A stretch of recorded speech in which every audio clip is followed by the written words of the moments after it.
Welcome to the Rustic Garden Homestead. This is the third and final video on growing corn in a 4-foot by 8-foot space. Going to show you the harvest, how to check on it, know when it's ready. I mean, the corn here looks beautiful. If you've been watching this series, you know that this corn got blown down almost to the ground from like these 60-mile-an-hour winds. At the end of the video, I'll show you how I set up that webbing, lifted the corn, and it grew okay. I mean, there's a good amount of ears in here. The whole key is just to know when to harvest, and that's when the silks on the end dry out. You can actually peel corn back, take a look at it, not like this, but a little peek. But I just wanted to show you one of the ears. This is ready to be harvested, and I'm gonna cook and eat it tonight. All right, let me show you how to check on your corn.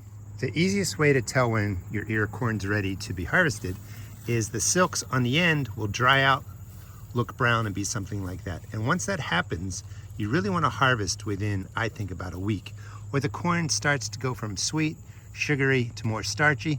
Sometimes it can dehydrate a little bit because you're just kind of leaving it on here.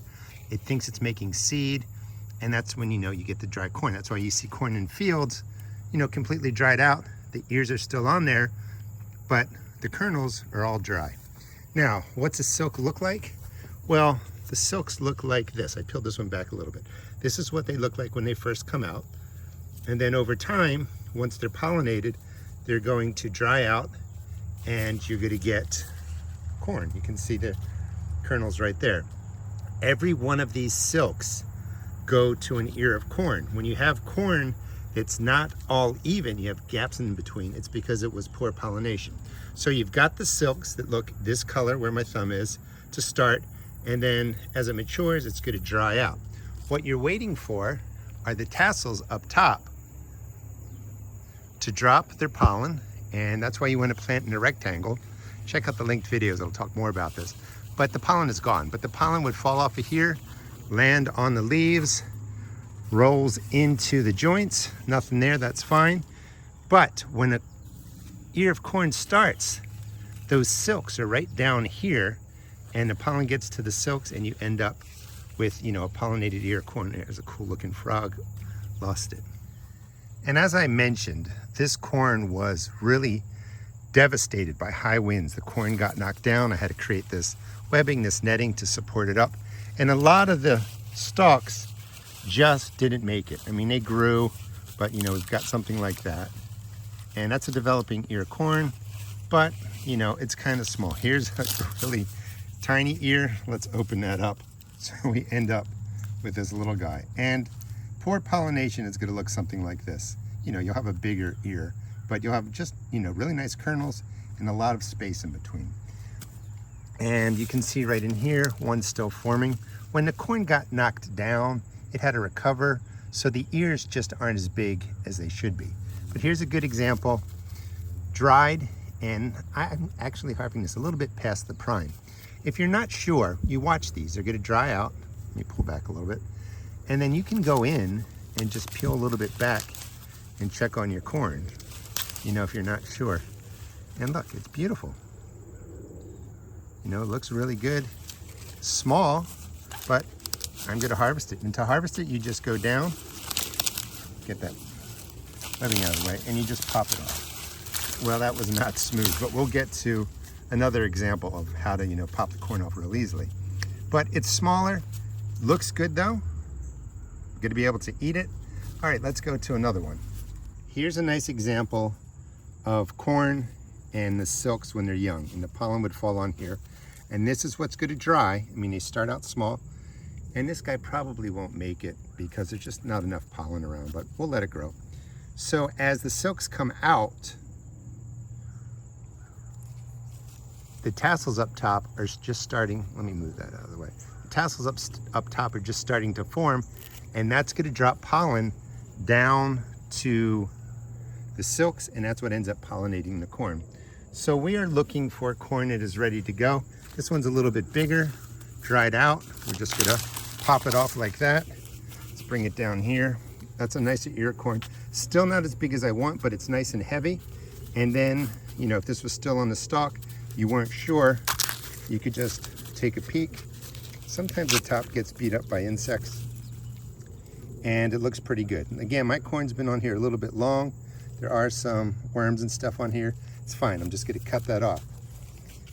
Once it turns brown, it begins to lighten and dry out. You really want to pick the corn, I think, within 7 days. We've got more corn in there. Pop out another one. Let's take a look at it. And here's a great example of corn that just wasn't pollinated fully. You can still eat it, it looks weird, but all the silks just didn't get the pollen.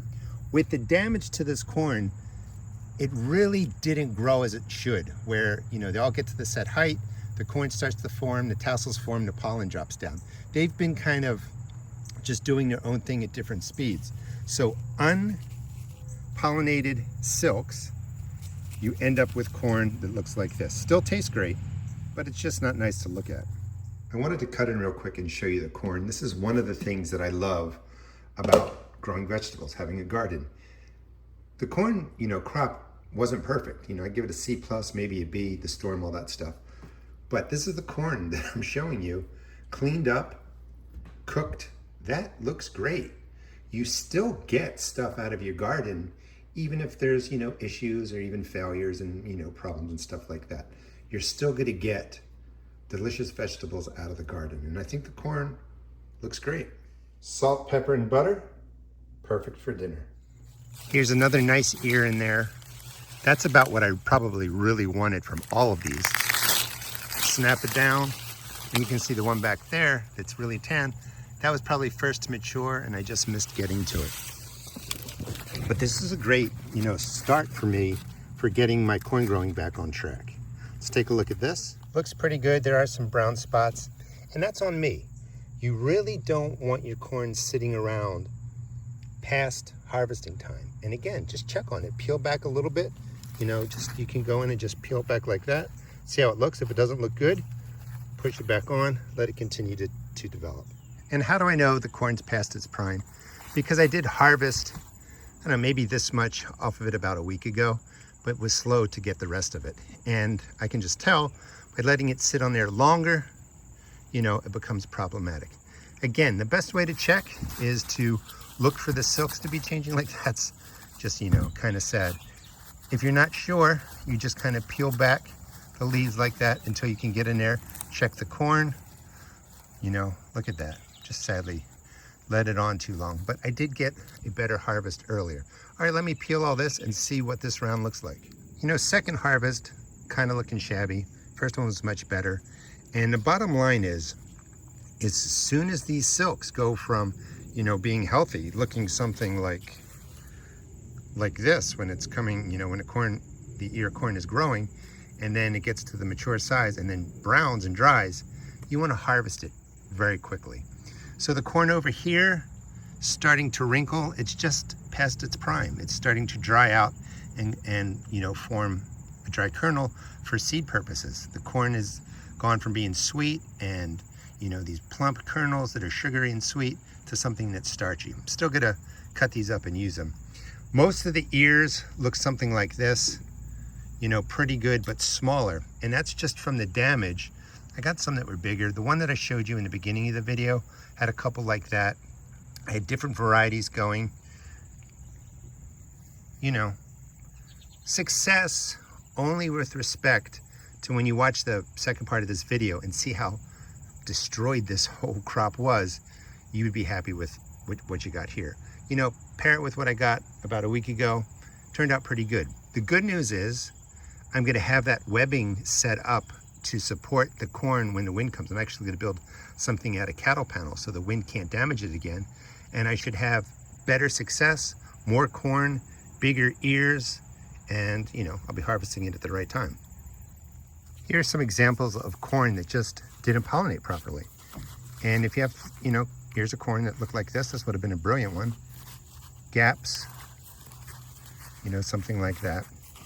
It's because pollination didn't occur. A couple things you can do, you can't fix this, but if you plant corn in a straight line and the wind blows left to right, the wind's gonna take all the pollen from the tassels and blow it away. You wanna plant your corn like you see here behind me, or so we'll see here behind me when I turn the camera, you wanna plant it in a geometric shape. So there's a lot of corn, either a big circle, a big square, a big rectangle. So when the wind blows, the pollen from all the corn mixes into that geometric shape, falls straight down, lands on the leaves of the corn, and gets to the silk. Let me just show you the shape real quick. Check out the linked videos if you want to see how I planted up this 4x8 space. Got the corn to where it is. You know, minus the storm, it did pretty well. Thanks so much for watching. Please check out my seed shop at therustedgarden.com. I sell tomato and pepper seeds, $1.75 a pack. Here's another ear down there that I missed. $1.75 a pack. All other seeds are only $1.50. And again, thanks so much for watching.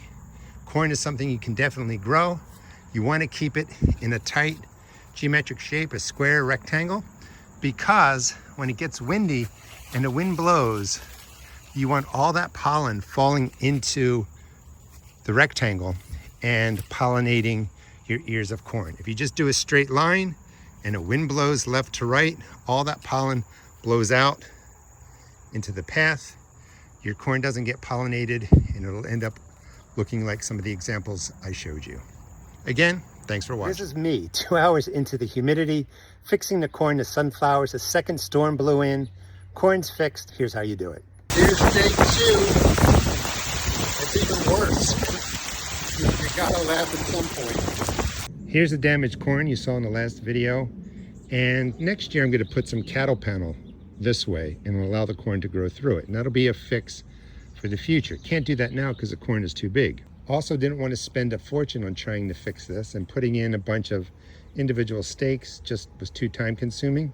So what I'm going to do is use a thick clothing line, and I'm just going to build a grid out of the clothesline. I'm making the basic net out of rope, clothing line to support the corn. I followed with the rope how the corn was planted, so rope from this end to that end, 1 row, 2 row, 3 rows, and I would lift the corn into each of the rows, put down the next piece of rope, keep it in place.